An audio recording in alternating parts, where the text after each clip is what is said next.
47. Spectre infrarouge du méthanal et de l'éthanal. Donc à leur nom, ce sont des aldéhydes. Aldéhyde, c'est double liaison OH. Les liaisons carbone-hydrogène apparaissent sur le spectre infrarouge avec un pic d'absorption différent selon que l'atome d'hydrogène est lié à un atome de carbone tétravalent. Un pic très intense à 2850-3000 cm-1 ou trivalent, pic moyen à 2720-2820 cm-1. Donc on donne les deux spectres des deux aldéhydes, le méthanal et l'éthanal. Donc il y a un spectre 1, un spectre 2. D'accord. Donc la question est assez simple. Quelle molécule ne possède aucun atome d'hydrogène lié à un atome de carbone tétravalent? Alors, c'est quoi cette histoire finalement de carbone tétravalent, de carbone trivalent? En fait, en fait, plus précisément, moi je dirais plutôt quand l'atome, quand les liaisons carbone-hydrogène finalement sont environnées, l'environnement, ici il y a des carbones, plutôt que de dire tétravalent, moi je dirais plutôt tétraédrique. On parle plus de géométrie en fait. Et puis de carbone trigonal en fait. Donc je m'explique. Donc en fait par exemple, quand vous avez, voilà, imaginez une liaison par exemple, donc là c'est les liaisons OH. Voilà. Quand vous avez une liaison, liaison carbone-hydrogène, pardon. Voilà. Vous avez une liaison carbone-hydrogène, d'accord. Si vous avez 4 liaisons autour, vous savez, on a vu que c'était forcément tétraédrique. D'où ce qu'ils disent tétravalent. Ok. Mais par contre, quand vous avez ce genre de configuration là, d'accord, ok, par exemple, là en fait, au niveau géométrie, on voit que ça fait plutôt trigonal, ça forme finalement une espèce de triangle. Vous voyez, la géométrie de la molécule n'est pas la même. Donc c'est ça en fait qui veut dire l'exercice tétravalent, trivalent. Ok.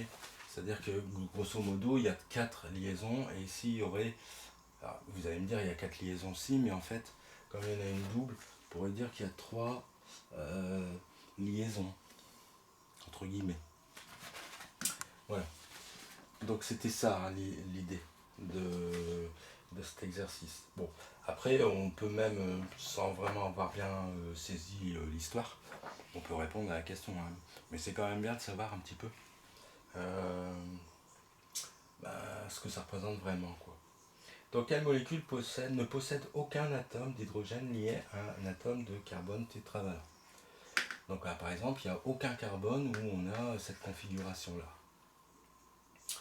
Et pour ça, c'est simple, il faut regarder le spectre, puisqu'on nous dit qu'un atome de carbone tétravalent, il y a un pic très intense à 2850 et 3000.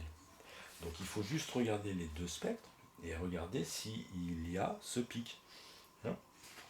Alors, je l'ai fait pour vous, vous pouvez regarder un petit peu aussi sur votre livre.